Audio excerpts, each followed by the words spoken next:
আজকে বানাবো ভোলা মাছ। প্রথমে দিলাম লবণ, তারপর দিলাম হলুদ দিয়ে ভালো করে লবণ দিয়ে ভালো করে মেখে রাখবো।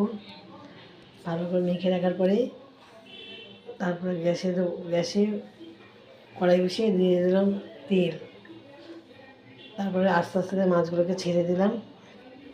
মাছগুলোকে একটা একটা করে ছেড়ে দিয়ে উল্টে পাল্টে ভেজে নিলাম। এইভাবে উল্টে পাল্টে ভাজছি,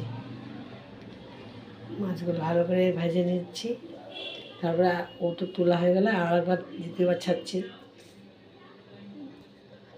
ভালো করে ছাড়বো। এইভাবে ভালোভাবে ভাজতে হবে, এইভাবে বেশ লাল লাল করে ভাজতে হবে মাছটাকে। মাছ ভাজা হয়ে গেছে, এবারে ওই কড়াইতে এবার আলু দিয়ে দিলাম। আলুগুলোকে ভাজতে হবে একটু লাল লাল করে। ভাজা হয়ে গেছে, এবার আলুগুলোকে তুলে নিলাম। এবার দেব লঙ্কা ফোড়ন, জিরে ফোড়ন দেব, তারপরে দিয়ে দিলাম পেঁয়াজ কুচানো, দিয়ে ভালো করে এইভাবে নাড়াতে হবে। তারপরে দিয়ে দিলাম টমেটো কুচো, দিয়ে ভালো করে নাড়িয়ে চাড়িয়ে এইভাবে দেওয়ার পরে লঙ্কাগুলো দিয়ে দিলাম। তারপরে দিলাম হলুদ, লবণ,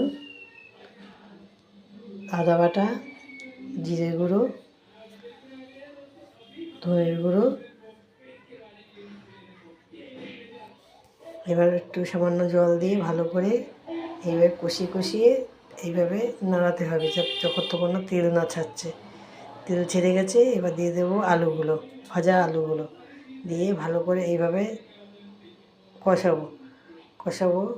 কষিয়ে এইরকম রঙ এসে যাবে, তেল ছেড়ে দিয়েছে। এবার দিয়ে দেবো জলটা ভালো করে ফুটে উঠবে যখন, তখন দিয়ে দেবো মাছগুলো হয়ে গেলে ফুটানো হয়ে গেছে। এবারে ভালো করে নাড়ানো হয়। তারপরে এই যে আসল কেমন হয়েছে জানাবেন, খেয়ে বলবেন কেমন হয়েছে। ধন্যবাদ।